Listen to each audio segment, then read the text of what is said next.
बच्चों, mental math कक्षा 10, मैं हूं हरी सर और आप सभी बच्चे देख रहे हैं आपका अपना YouTube चैनल जिसका नाम है maths with Hari sir, special Hindi medium के बच्चों के लिए।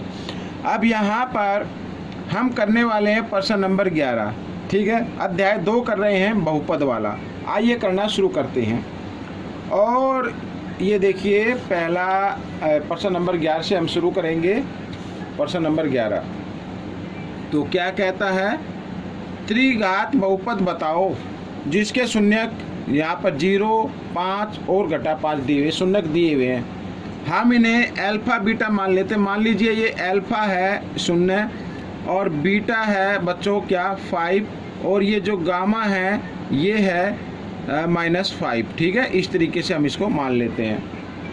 अब त्रिघात बहुपद के लिए हमें एक समीकरण लिखना है। आप इसमें k वास्तविक संख्या मान सकते हैं, तो x की घात 3 और यहाँ पर बच्चों आएगा घटा का निशान, ठीक है, इस तरीके से। और इसमें क्या करना है, जो शून्यक होते हैं शून्यकों का योगफल, ठीक है, शून्यकों का योगफल यानी अल्फा प्लस बीटा और प्लस यहाँ पर ये गामा, ठीक है, इस तरीके से। और बाहर x², फिर प्लस का निशान आएगा। फिर यहाँ पर जो शून्यक है उनके गुणांकों का यानी गुणनफल का योग जो एक बार में 2 लिए गए हों, जैसे alpha beta plus beta gamma, इस तरीके से प्लस गामा और अल्फा। और यहाँ पर रखना है आपको x, और बाद में आएगा माइनस गुणनफल, शून्यकों का गुणनफल यानी अल्फा बीटा और ये गामा, ठीक है, इस तरीके से। तो ये फॉर्मूला आपको याद रखना है, तभी आप इसको कर पाएंगे। अब सबसे पहले यहाँ पर k और यहाँ पर x की पावर 3 है, ठीक है, तो इसे आप यूं कहीं लिखेंगे। और यहाँ पर माइनस, अब देखो सम, यहाँ पर ये शून्यकों का योगफल दिया हुआ है, तो शून्यकों का योगफल हम इधर निकाल लेते हैं। अब देखो ये 0 जमा 5 घटा 5, इस तरीके से आएगा, घटा जमा घटा तो 0 आ गया। और अगर योगफल 0 आ रहा तो उसको लिखने की जरूरत नहीं है, इसकी जगह हम इसको नहीं लिखेंगे। आगे है, ठीक है, जो शून्यक दिए हुए हैं उनके गुणनफल का योगफल जो एक बार में 2 लिए गए हों। अब यहाँ पर अल्फा बीटा दिए हुए हैं, तो अल्फा बीटा, अल्फा 0 है और बीटा क्या है 5 है। अगर इनको गुणा करें, 5 को 0 से गुणा करें 0 आएगा, तो इसको भी हटा दो। फिर बीटा और गामा है, बीटा क्या है 5 और गामा है घटा 5। अगर इनको गुणा करेंगे 5 और गुणा घटा 5, 5 5 25, 25 आ जाएगा बच्चों यहाँ पर। तो यहाँ पर लिखते हैं घटा जमा घटा होगा घटा 25, और बाद में लिखा है x, ठीक है। x मैं क्यों लिख रहा हूँ, क्योंकि गामा और अल्फा कि अगर गुणा करेंगे, किसी भी अंक को 0 से गुणा करते तो 0 ही आता, तो इसलिए यहाँ भी 0 आएगा, इसको नहीं लिखेंगे, ये x आ गया। आगे घटा का निशान है। फिर ये गुणनफल है, शून्यकों का गुणनफल, अगर इनको गुणा करें फिर वही आ गया। अगर किसी भी शून्यक को 0 से गुणा करते हैं, किसी भी अंक को 0 से गुणा करते हैं तो 0 ही आता है। तो इसका मतलब ये क्वेश्चन यहीं तक होगा और ये आपका उत्तर रहेगा। आइए करते हैं अगला प्रश्न। यदि द्विघात बहुपद 2x की घात 2 घटा 5x जमा 8 के शून्यक अल्फा और बीटा है, तो अल्फा का वर्ग जमा बीटा का वर्ग का मान बताना है, ठीक है। तो अल्फा और बीटा इसके क्या है, शून्यक है। तो सबसे पहले आइए हम यहाँ पर लिख लेते हैं शून्यकों का योगफल, अल्फा जमा बीटा। शून्यकों का योगफल क्या होता है, क्या दिया हुआ इसमें, घटा 5/2 दिया हुआ है, लेकिन होता क्या है घटा b/a। तो कहने का मतलब है ये घटा और b की जगह लिखना है 5/2, इस तरीके से घटा 5/2, तो घटा घटा जमा आ जाएगा 5/2 आ जाएगा, ठीक है, ये हो गया। और शून्यकों का गुणनफल भी लिख लेते हैं। तो शून्यकों का गुणनफल होगा क्या, c/a, यहाँ पर 8/2, तो ये c/a है, ठीक है, तो इसमें निशान बदलने की जरूरत ही नहीं है। अब हमें बताना है यहाँ पर ये वैल्यू। अब बच्चों α² प्लस β² या बीटा का वर्ग बराबर होता है alpha plus beta whole square और घटा 2 अल्फा बीटा, इस तरीके से, ठीक है।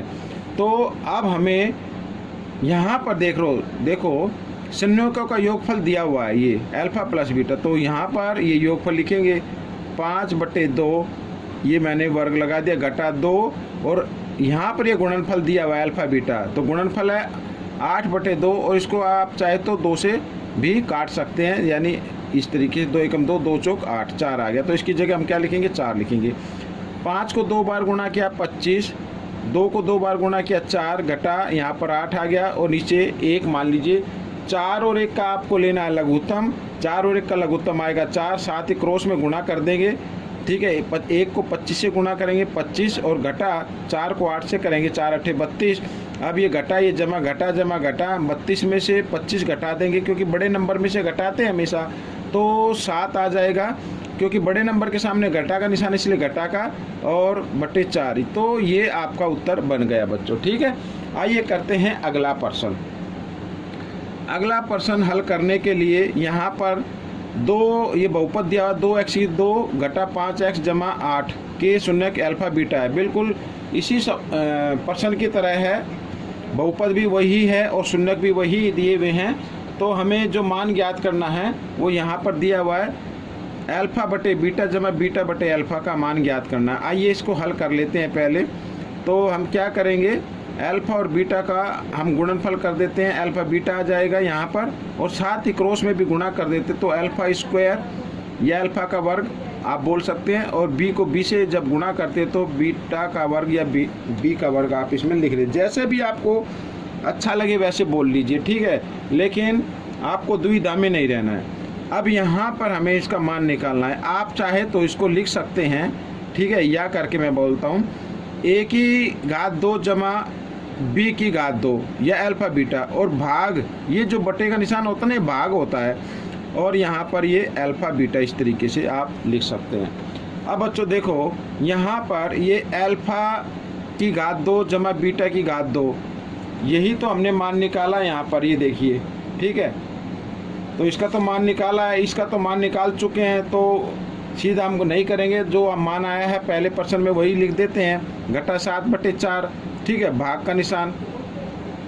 अब अल्फा बीटा, यहाँ पर अल्फा बीटा है ये, यानी गुणनफल है। गुणनफल क्या था बच्चों, ये था 8/2, यह हमने इसको 2 से काट दिया तो कितना आया था, 4 आया था, तो यहाँ पर 4 लिख देंगे, और इसके नीचे आप 1 मान लीजिए, ठीक है।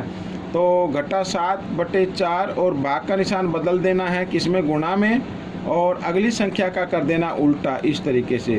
तो घटा 7 और 4 चौक 16, तो ये आपका उत्तर आ जाएगा। तो बच्चों ये प्रश्न आपका हल हो गया है। आइए करते हैं प्रश्न नंबर 14। तो प्रश्न नंबर 14 ये रहा, इधर ये देखो, द्विघात बहुपद बताओ जिसके शून्यकों का योग 0 दिया हुआ है, ठीक है। शून्यकों का योग क्या दिया हुआ है, 0, और 1 शून्यक 5 है। यहाँ पर मान लीजिए अल्फा क्या दिया हुआ है, ये 5 दिया हुआ है। दूसरा शून्यक क्या होगा, अब दूसरा शून्यक बच्चों होगा घटा 5 होगा, तभी तो इनको अगर शून्यकों का योगफल हम निकालें, ये योगफल हम निकाल लेते हैं, तो 5 घटा 5 बराबर 0, तभी तो आएगा ना 0 जो दिया हुआ है। तो पहला शून्यक अगर 5 है तो दूसरा शून्यक क्या होगा, घटा 5 होगा, ठीक है।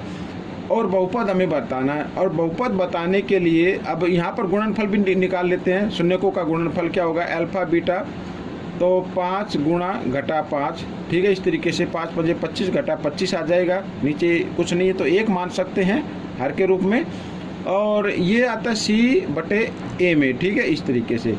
और अगर हम बहुपद बनाते हैं तो यहाँ पर देखो, x की घात 2 जमा यहाँ पर ax, ठीक है, a मान लीजिए, ax की घात 2 जमा bx और जमा c, ठीक है, ये होता है। तो बच्चों यहाँ पर हम देख रहे हैं कि x की घात 2, a तो कुछ नहीं है, 1 है, 1 लिखने की जरूरत नहीं है, तो x की घात 2 जमा bx, यहाँ पर क्या आता है, शून्यकों का योगफल आता है, और योगफल क्या दिया हुआ, 0 दिया हुआ, तो इसको भी नहीं लिखना है, ठीक है, जमा c गुणनफल, गुणनफल में आता है, तो गुणनफल कितना दिया हुआ है, घटा 25, तो यहाँ पर घटा 25, इस तरीके से हम इसको लिख देते हैं यहाँ पर ऐसे। तो के कोई वास्तविक संख्या मान लीजिए, कोई दिक्कत नहीं, नहीं भी मानते हैं, नहीं भी लिखेंगे तो भी कोई प्रश्न आपका गलत नहीं होगा। तो x की 2 और जमा घटा यहाँ पर, ठीक है, तो ये आ गया बच्चों, आपका उत्तर आ गया इस तरीके से। आइए करते हैं प्रश्न नंबर 15। प्रश्न नंबर 15 क्या कहता है, देखो, द्विघात बहुपद बताओ, इसमें भी बताना है, जिसके शून्यकों का योग 4 दिया हुआ है, और एक शून्यक क्या दिया हुआ है, 2 घटा वर्गमूल 5। तो योग भी दिया हुआ है और उसमें एक शून्यक भी दिया हुआ है। तो दूसरा शून्यक निकालने के लिए आपको क्या करना पड़ेगा, योगफल में से पहले शून्यक को क्या कर दें, घटा दें, इस तरीके से घटा दें। ठीक है, ये यहाँ पर आइए घटा लेते हैं 4 और ब्रैकेट खोलें तो घटा 2 हो जाएगा। तो ब्रैकेट के पहले अंक का निशान बदल चुका है। जब पहले अंक का निशान बदलता है तो अंदर का जो निशान होता है वो भी बदल जाता है। तो इस तरीके से, ठीक है। अब 4 में से 2 घटाएंगे तो 2 आ जाएगा, घटा वर्गमूल 5। अब ये दूसरा शून्यक आ गया बच्चों यहाँ पर। अब हमें क्या बताना है, एक बहुपद बताना है। तो बहुपद क्या होता है, ax की घात 2 जमा bx और जमा c। ठीक है, ये होता है।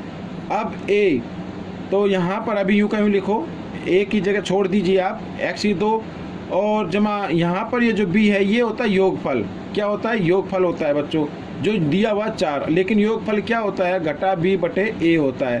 तो इसका मतलब 4 दिया तो ये घटा 4 में चेंज हो जाएगा, बदल जाएगा, क्योंकि फॉर्मूले में घटा b होता है। तो यहाँ पर घटा 4 हम लिखेंगे और x भी लिख देंगे। ठीक है, और जमा, अब ये आता है गुणनफल। ये गुणनफल अब हमें निकालना है। गुणनफल यानी पहला शून्यक दिया हुआ था आपका 2 जमा वर्गमूल 5 और दूसरा शून्यक निकल कर आया 2 घटा वर्गमूल 5, इस तरीके से। तो ये a जमा b और a घटा b के रूप में आ गए हैं शून्यक। ठीक है, तो ये फॉर्मूला होता है a की 2 घटा b की 2।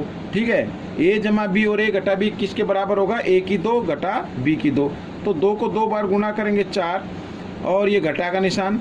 जब वर्गमूल 5 को 2 बार गुणा करते तो 5 आ जाएगा और 5 में से 4 घटा देंगे तो 1 आएगा, क्योंकि बड़े नंबर के सामने घटा का निशान है इसलिए घटा का 1 आएगा। तो यहाँ पर आप घटा 1 डाल दें इस तरीके से। ठीक है, आइए इसको लिखते हैं अच्छे से। तो x की घात 2 घटा 4x और घटा जमा घटा घटा 1। तो ये आपका बहुपद हो गया।